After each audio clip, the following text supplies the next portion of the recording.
Hey everyone, you're on Mitchadshim, Urban Renewal Podcast, sponsored by the Love Brothers. And today it's a special episode. It's in English. I don't know if you noticed, I'm speaking in English right now. And with us, as usual, Eliyahu Lav. How are you, Eliyahu? I'm doing okay. How are you, Sinai? Great. And with us, a special guest. That's why we're speaking in English. Eugen Pănescu. He's an architect from Romania and part of the European, the Architect Council of Europe, right? I hope that It's true. Yes. So nice to have you here, Eugen. How are you? Thank you for the invitation. I'm fine. Thank you.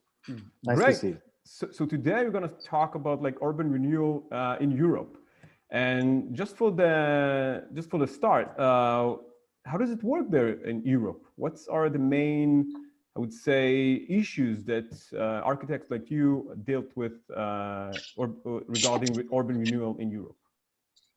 Well, first of all, I would say that architects finally are not working alone anymore. So architects are not secluded, so to speak, from society and thinking that they know everything well,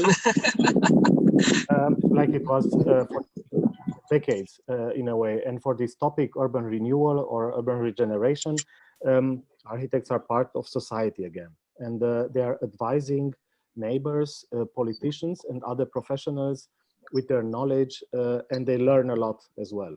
On the other hand, you feel that it used to be the architects have their vision, their understanding, but it's only within the realm of architecture, and it never. And the everyday person and the decision makers, they were not part of that.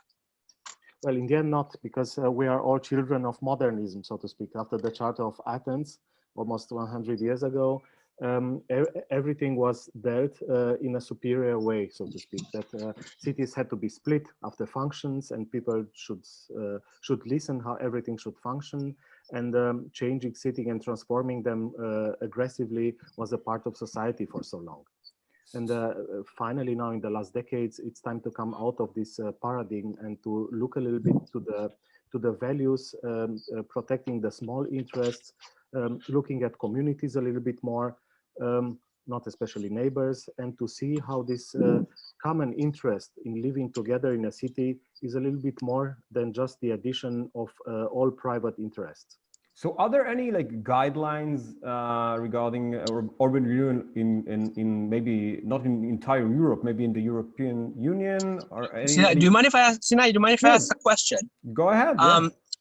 Because here in Israel, we have the whole project, and what we do in my company is city renewal. So the whole idea was we're sitting on a very volatile tectonic plate. Okay, there's both a volatile tectonic plate and a volatile political area where buildings need reinforcement against earthquake and what we've seen recently, missiles. And that's the reason the whole project of city renewal has come to play.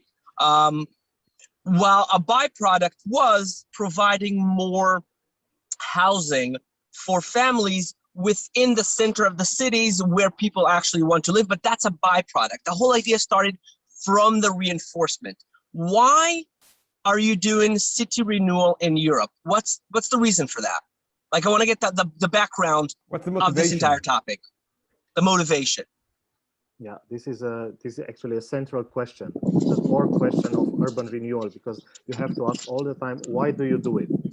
And then if you can answer this, and you have people sitting on the table, on a virtual table, answering this and debating, then you know what tools to use, and then in the end what budgets and where the money comes from for urban renewal. And to this question, there are several answers. What you named in Israel is a specific case in a way. Other situations in Europe appear when neighborhoods are run down. The evolution in time didn't bring them to a happy place, or former industrial neighborhoods, or city centers that are secluded or not renovated enough. So there are several topics that bring urban renewal as a tool on the table. Perhaps a lack of public amenities, parks, streets, facilities, or a coalition of neighbors, of residents of a neighborhood who say our neighborhood needs a little bit more, or our neighborhood is threatened by gentrification. This is also a process that happens a lot in the cities, that living in a city becomes unbearably expensive, and then you have social shifts, so to speak, in society. And also so basically every neighborhood has their own issue. It's basically different reasons for different countries, different neighborhoods, different cities, which all come together to the same conclusion: we need city renewal. Yeah, it's very seldom that even if it's called city renewal, that it happens at the whole city level. Normally it's a neighborhood or an area, or you're dealing with a specific problem that happens in several places in a city. But no city really deals with renewal at once as a project, because this is not realistic and also probably not needed. And for this, you asked about guidelines.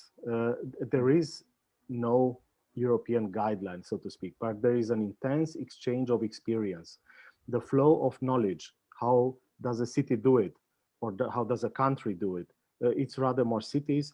There are good examples that travel very fast. Europe is not very large, and the community of professionals and society is open to exchange good practices and also bad practices, because sometimes under this umbrella of urban renewal, also some specific interests are harbored, so to speak. If a big shopping mall wants to come into a neighborhood, it's also called urban renewal. If a local politicians want, or a mayor wants to change something without asking anybody, this is urban renewal again. So this is a first step, and very important, is to try to identify the interest behind this urban renewal and to allow time to debate, to see what really comes up out of this debate. Sometimes it's just political interest, sometimes it's just economical interest of a company or several companies, and sometimes it's also the neighbors. And sorry, let me stop you at this for a second when you're saying the economical thing.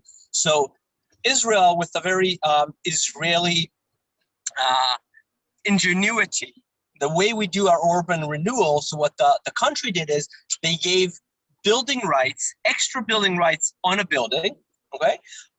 And then comes in an investor, he gets the building rights, and with those building rights, he is basically able to fund the entire renewal, including evacuating a building for the time being, paying rent, then giving new apartments to the owners, renewed, reinforced, stronger apartments, and he sells the new apartments, and that's how the whole thing's funded, basically without the government even putting their hand in the pocket and funding it. What kind of solutions do you have in Europe in order to fund this? Because these are massive projects. These are expensive, because it's not like building a new building where you have an empty lot. Here you have an existing building, you gotta knock it down, you gotta give new apartments to the people living there, and you gotta be able to fund this whole thing. So how is it done in Europe? Yeah, we have studied at some point with our office and the colleagues types of urban renewal for historical centers, for example, or historical neighborhoods. And we have encountered several types of methods in dealing with this. One of them was with a strong private drive and private budget, but they were happening, well, the ones we have identified were happening in the UK, for example, where it was a good experience and a long experience of public-private partnerships, where the local politicians work with private interest and also private money in funding all these measures. The rest of the examples we have studied were actually driven by the public hand.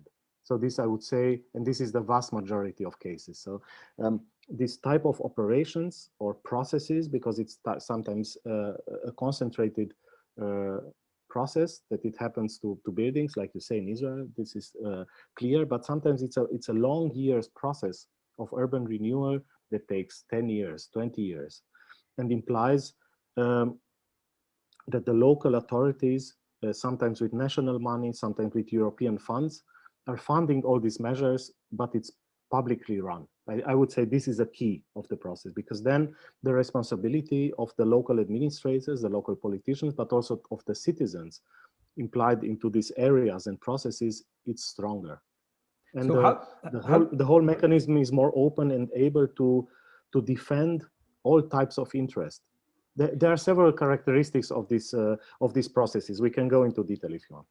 Can you describe this process? Just an example. How does it start? You tell us about the motivation that one city or one like neighborhood want to have a renewal. Sometimes it's not really a renewal. It's just like a title, like a missed title for it. But can you describe, for example, like in points, how does it, when this urban renewal starts, how does it get along? How is it going Because on? you have the whole, basically if I understand what Sinai's asking is, the process in theory is easy, okay? But it's not the same when it comes down, again, basis, if we compare it to an empty lot, it is not as easy. Yeah, it's not. You got to have an entire process. Who initiates it? Where does it come from? Where the idea, who puts it together?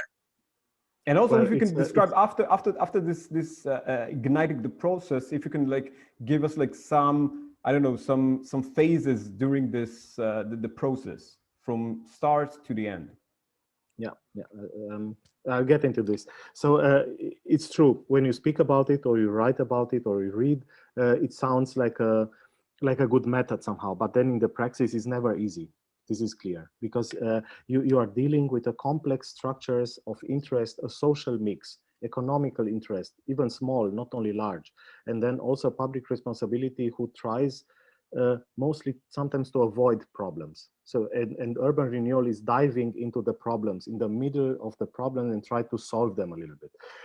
So the initiators, of course, as I said, it's mostly the public hand, the public administrators, but it's based on most of the time of unsatisfaction. You are not satisfied about the situation in an area, even if you notice it from the outside, or you get complaints from the inside of this area, from the residents, for example, who are missing public amenities, who are complaining about the general lack of quality in an area. And then, of course, this comes up into the hierarchy of topics, of profit, of problems. And then you find sometimes funding and you use a method. But the method is, it's not the same. It depends really on the problem you want to solve and on the time you allow it, and also on the funding that you have. Because sometimes urban renewal can mean just acupuncture some good public projects and also private projects into a neighborhood, solving specific problems. Public space, it's a main category of problem solving. For example, you improve the quality of the public realm, parks, streets, squares, playgrounds, sport grounds, for different types of mini communities inside the bigger communities, the teenagers who play sports, the kids, the mother with kids, people with dogs, elderly people who want to spend time together. So this common life is the top issue to solve somehow and to improve. And then you have the more private issues, the quality of the buildings, especially if they are in some countries or cities, more public buildings with people who rent the apartments in special conditions, but also normal owners, not only tenants. And then you allow some funding into renovating the buildings, retrofitting them from an energy consumption, accessibility, the general state, and then sometimes you get bonifications, like you mentioned the example. So all these incentives of putting together several interests into the same time, public and private, it's always tailored to fit. Like you go to a tailor and you say, make a suit for my body, not for yours. No? What are the main obstacles? Oh, sorry, I interrupted you. You wanted to finish the... I wanted just to finish that all these methods have something in common, though, even if the areas and the cities and the means and the budgets are always different. But the common topics are that all these projects have to be oriented towards the common good.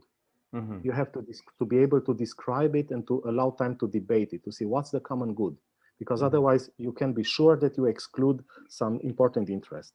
And then they are participative and co-productive. You work with the residents or with the owners and the tenants and the local politicians. You don't do it from the office of a city hall or from a planning Not office top down. only. No, you have to work very much in both directions, and then to be sure that you touch all levels, you know, of responsibility. It's not only the politicians and the administrators, it's also the neighbors who have a responsibility towards their living place. And then in the end, to improve the sense of place, to work with place-making tools that allow a better neighborhood feeling. And in some countries or cities, more to speak, these things have become a method. For example, in Brussels, only to give an example, in some of the neighborhoods that were considered in need of improvement, this was done with the residents, owners and tenants on the base of a neighborhood contract. So most cities use a type of soft power tools, not only laws, because this is difficult to make laws for something that you don't know. Through laws, you only allow funding sometimes, but the actual method, the base on what is happening is a soft power tool.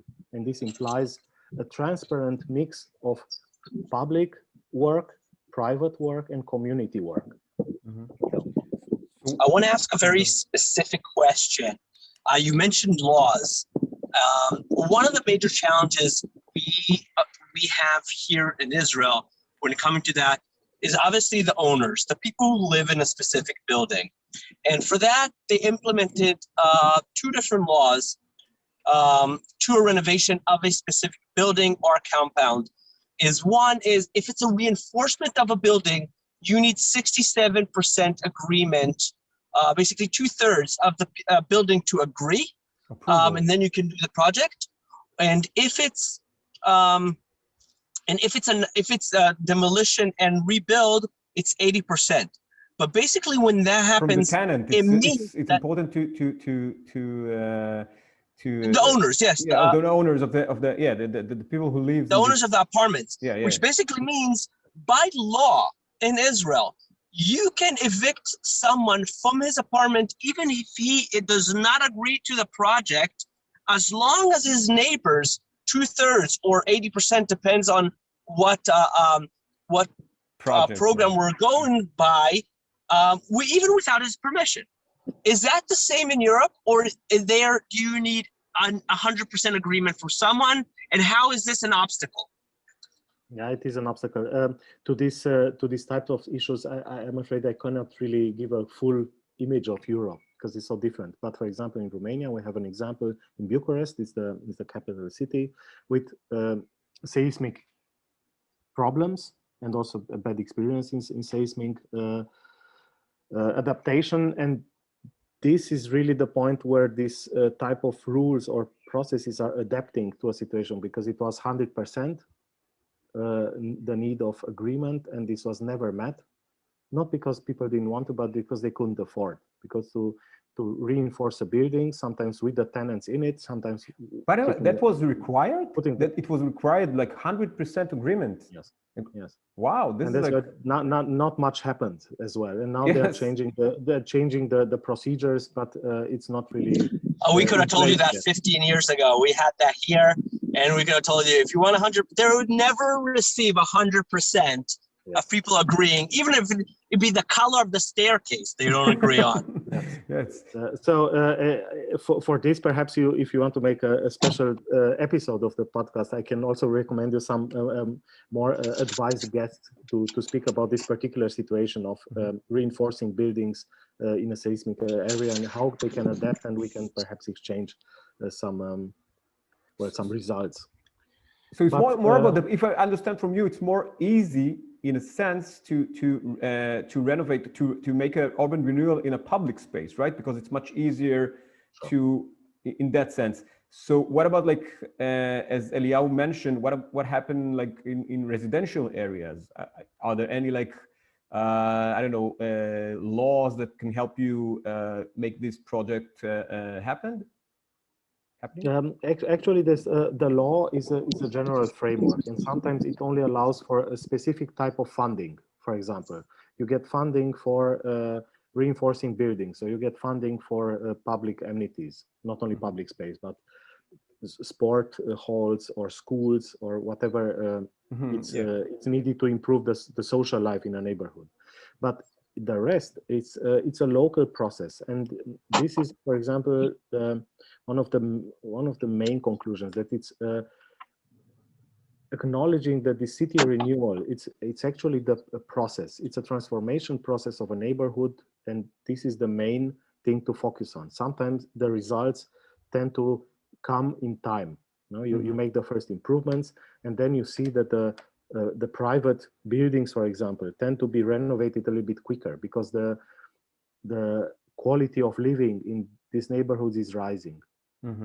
How do you also have local measures, for example, to give fines or a taxation surplus to owners who don't renovate their buildings. This happens also a lot. How do Can you point out, sorry, Sina, yes. Yeah, go ahead. So two questions. First is, what is, you mentioned like one of the obstacles or challenges that you experienced regarding the residents and maybe the municipality to make this project happen. So this is like one of the first question. What is the main obstacles or challenges? And the second, you know what? Start with that. Let's start with that. What's the main challenges or obstacles to create like urban renewal programs there? Yes, this is also a good question. It's with a complicated answer. Some of the main obstacles is funding. It's lack of funding. Though this in the last years has been mostly resolved through EU grants. And type of grants to the local authorities to finance all these measures. Then another obstacle could be when the interests are not coagulated enough. So you are not able to identify and defend the interests. So you have no speaking candidate. You don't have a speaking partner into this discussion. It's only coming from one direction, and then it backfires most of the time. And then sometimes it's lack of topics. You don't really know what to improve. You just do something quickly, which is done mostly in over the cities, just make better streets, and then nothing happens anymore. So it's a type of inertia in time where these catalyzing projects, mostly public but also private, don't have enough traction to move other funding and the neighbors to continue with this urban renewal, because this is a continuous process. It's not only one project.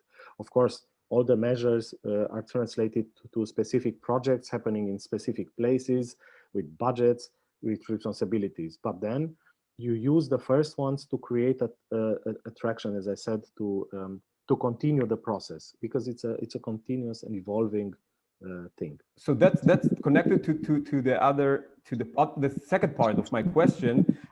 There's a lot of criticizing about urban renewal, because people think sad, as you mentioned, like there is a gentrification, and people also saying that if you do something regarding like urban renewal, so the loss of history too. Yeah, we get this a lot. The loss of history. Yeah, the loss of history. You can something that you will change can change for the worst. So how can you? What's your reaction to this criticism? And how do you see urban renewal in general getting better at that? This is justified sometimes. So this is one of the main critical points in urban renewal, but it's really never used as a critic to stop the process. It's only a critic to improve it. And but how can you keep it flexible? How can you keep this process being flexible? You're changing streets, you're changing buildings, you're changing public space. So how is it possible to take this major project and being flexible? Well, it's first of all to open up the process, to make it transparent. because otherwise it's always a little bit shady. You can say that you don't trust the process, and usually the residents, especially if they are tenants or small owners, they tend not to trust, not to invest too much trust in the beginning, because they think that it's only a political interest or a big private interest of renewing a neighborhood and so on. And sometimes it's also true, but you can fight this negative mistrust and effects by opening the process, for example, and try to help those who are not really organized to organize themselves to have a common voice. But do you implement like guidelines that keep it like flexible, that you can change things during the process? And how do you do mostly the bigger city renewal projects, all of them had their own guidelines, and we have identified the type of method in which all the interests are organizing: the public interest, the private interest, the small public interest, and are all organizing, and they have a type of relationships like you have with the government, parliament, presidency in a bigger scale, a national scale. Like a hierarchy. You replicate this in smaller scale for a neighborhood to be sure that everybody gets a voice and they participate to it. If the project is a big scale project, sometimes city renewal means a little bit less, means improving public space, and for this it's easier, of course, or means that you give a certain local specification for a neighborhood to allow a specific things to happen, like facades or whatever, energy efficiency. So always it's very important to identify first the issues you want to solve, and then what means do you have to solve it, and who are you speaking with? Yeah, sure. So with your audience. If these three things are not really solved, you can be almost sure that the process will not fail, but it will not meet enough satisfaction to be a continuous project that continues afterwards. So that's why all these methods that are used in several cities and countries, they start to have common steps. And the first steps is to identify and to analyze well enough in the beginning what are you dealing with, actually. Okay, great. So I want to ask. We're gonna come to the end of this podcast, and I wanted to hear from you. For example, in Israel, we have a lot of ancient cities. How do you deal with urban renewal in ancient cities or in very old cities?